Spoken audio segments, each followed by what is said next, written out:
Good afternoon, I'm Sean Yao, and this is One News Now. Super Typhoon Mawar has intensified slightly as it approaches the Philippine area of responsibility. Let's get more updates on Mawar from Pagasa weather forecaster Veronica Torres, who joins us now via Zoom.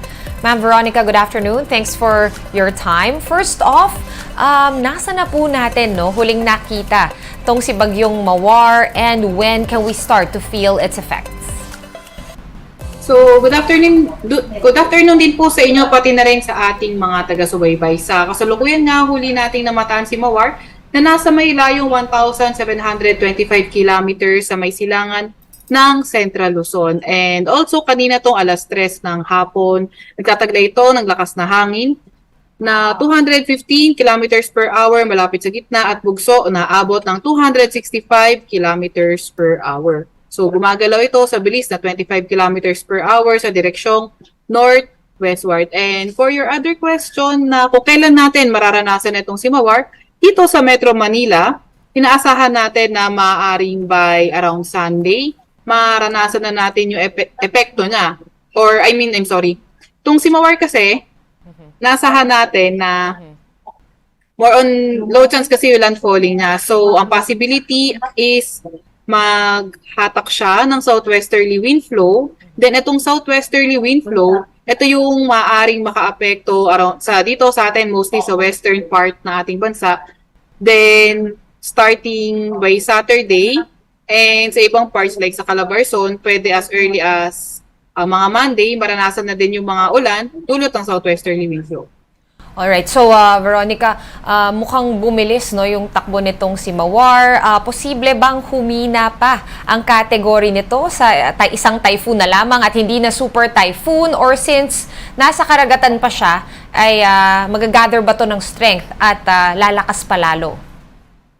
Opo, base sa ating huling pagtayang nakikita natin dito kay Mawar, habang medyo binabaybay nga niya itong dagat, maaari pa siya magstay as super typhoon category. However, habang lumalapit siya sa landmass ng bansa natin, maaaring bumaba yung mga wind speed niya, and then possibly by around May 30 or that's around Tuesday, humina siya at maging typhoon category na lamang. Pero habang papalayo siya ng bansa natin, may chance ulit na maaaring pwedeng lumakas ulit siya, pero patuloy pa rin nating babantayan yan. Right, Veronica, balikan ko lang yung sinabi mo kanina. Sabi mo nga, ang magyayari talaga, no, at yung mga pag-ulan na mararanasan natin this weekend and early next week, it's mostly from the southwesterly wind flow na hahatakin ni Bagyong Mawar. Having said that, mas mararamdaman ba ito no western parts of the country? Or pantay-pantay lang tayong uulanin mula sa norte hanggang sa south? Opo. Although sa may bandang western part ng bansa natin, more on southwesterly wind flow yung makaka-apekto, pero sa may bandang eastern part ng northern, pati rin ng Central Luzon, hindi natin tinatanggal yung chance na yung rain bands nitong si Mawar, or kapag pumasok na siya ng ating area of responsibility, tatawagin natin siyang Betty, pwede rin itong makaapekto sa may silangang bahagi ng northern, pati na rin ng may Central Luzon. Alright, so gaya nga ng sinabi mo, no, hanggang next week pa tayo uulanin. Kailan naman natin dapat i-expect yung mga pag-ulan later tonight? Alam ko, late Friday evening, which is later, to madaling araw ng Sabado. So mamaya to, no, late tonight. Mga what time, no, dapat maging alerto yung mga tao sa pagdating nga, no, or sa simula nung pagramdam natin sa mga effects ni Mawar?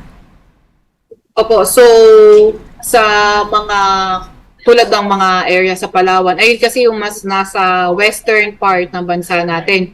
So, maaring as early as tomorrow, yung mga paghatak kay sa southwesterly wind flow yung maranasan natin. Pero yung sa mga areas na posibleng maapektuhan ng trough or di kaya ng rain bands ni Mawar, pwede sa may around sa eastern part nga ng northern at central Luzon, pwedeng around May 28, which is around Sunday, pwede na natin maranasan yung epekto kung lalapit man itong si Mawar sa may northern at sa may eastern part ng northern at central Luzon.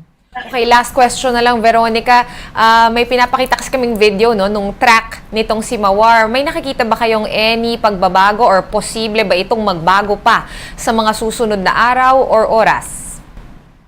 Opo, so etong truck natin, mamayang 11, maglalabas ulit tayo ng panibagong bulletin with new truck. Pero patuloy pa din kasi minomonitor yan ng ating mga tropical cyclone forecaster. Pero i-check yung area of probability, ibantayan pa rin natin doon kasi yung sentro ni Mawar pwede mag-fall under any part of that cone of probability po. Alright, meron ba kayong any last minute reminders to the public bago nga natin maramdaman ang mga pagulan na ito? Opo, so sa ating mga kababayan, lagi pa rin tayong makinig sa ating mga DRR officers. Kapag sinabi mag-evacuate tayo sa isang lugar, kahit hindi pa natin nararamdaman yung malalakas na pagulan, makinig po tayo at mag-evacuate na po tayo agad. Lagi po tayong may kinig sa mga LGU and also sa ating mga DRR officers. Yun lang naman po. Alright, maraming salamat. Weather forecaster mula Pag-asa, Veronica Torres. Thank you po, ma'am. In line with that, the Philippine Red Cross has pre-positioned amphibian or rescue vehicles in some parts of northern Luzon in preparation for the super typhoon. Chainsaws and circular saws are also on the ready for clearing operations. Rescue trucks, ambulances, and rubber boats are likewise on standby. The PRC will also be giving out hot meals for evacuees in areas where the super typhoon is expected to be felt the most. Sila po ay naghahanda na rin po doon at nagkikipag-coordinate sa local government kung saan man pong preparasyon sa pag-evacuate ng mga tao at kung kailangan mag-rescue, they can support also or magbigay ng first aid. At kung kailangan po ng mga psychosocial support ng mga tao po doon, lalo sila ay nag-evacuate, we can provide them also. Meanwhile, the PRC reminds those who need to evacuate or who will need to evacuate to prepare their go bags. This should contain all necessary items such as food and clothes, as well as medicine that will last for several days.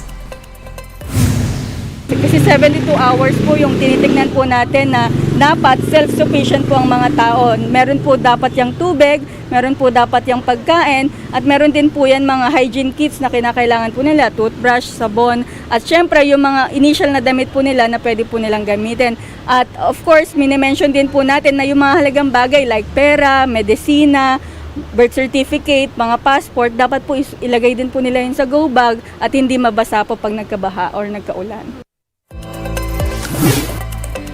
Around 34,000 personnel from the PNP and the AFP are ready to conduct search, rescue, and retrieval operations for Super Typhoon Mawar. In a press briefing, PNP Public Information Office Chief, Police Brigadier General Redrico Maranan said nearly 22,000 police personnel were trained in disaster response operations. Around 18,000 types of equipment and 2,000 land and sea assets are likewise on standby for rescue operations. Meanwhile, the AFP said more than 12,000 of its personnel will be deployed to respond to the potential victims of the super typhoon. Air and naval assets are likewise on standby for deployment for aerial assessments, transportation, and evacuation operations.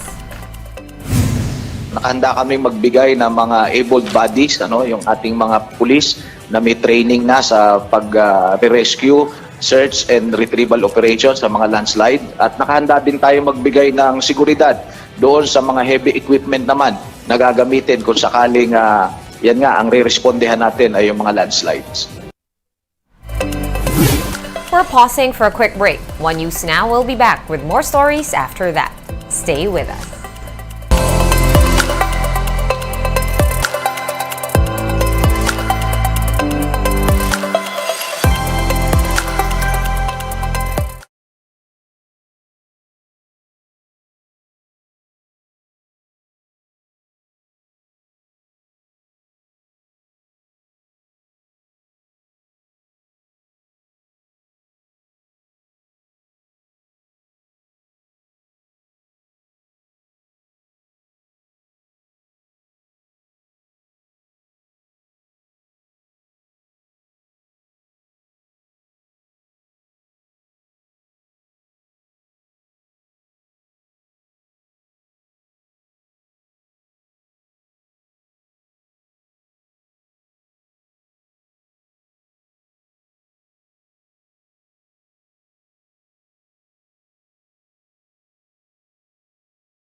You're still with us here on One News Now. I'm Sean Yao.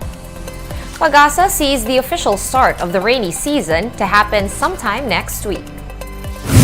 Deputy Administrator for Research and Development, Esperanza Cayanan, said they will be declaring official this will be declared official when a number of criteria are met, including a certain amount of rainfall. The State Weather Bureau had earlier announced that the Philippines is currently in the transition period from the dry to rainy season, following the recent bouts of rain across the country.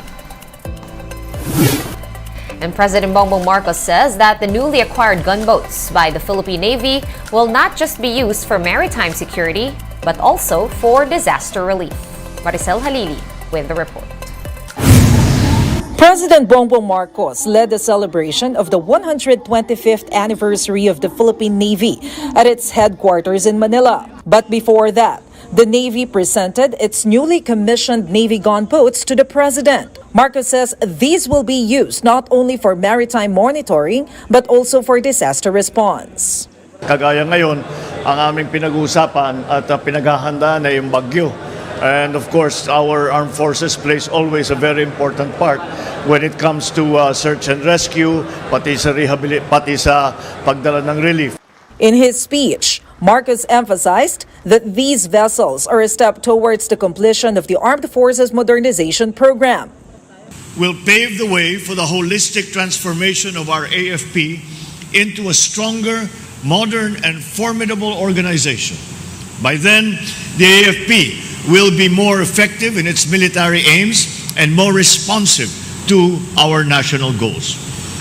Along with this, the chief executive also bared the government's plan to acquire the Philippines' first submarine. However, it will not be done anytime soon. We are in the middle of developing mostly our anti-submarine capabilities. So yun ang uunahin natin, and then hopefully when the time comes and the conditions are agreeable, then we might be able to acquire those submarines. Marcos recognized the Navy's role in securing the archipelago, particularly Batanes and Kalayaan Islands, the Philippine Rise, and the West Philippine Sea. Recently, the Philippine Coast Guard installed additional navigational buoys in critical areas of the disputed areas. This was done in a bid to mark the country's territory. National Security Advisor Eduardo Año explained that this was not meant to provoke other claimants, but rather to protect the Philippines' maritime borders. A few days after that, though, China also sent its buoy vessel to the area. With this, Año says they will coordinate with the Foreign Affairs Department to determine what steps to take following this move by China. We will avoid any physical confrontation. We will not escalate the tension. We will always be adhering to the rule of law. So, yung ginagawa nila ay constantly minomonitor natin. For News 5, Maricel Halili, we are One News.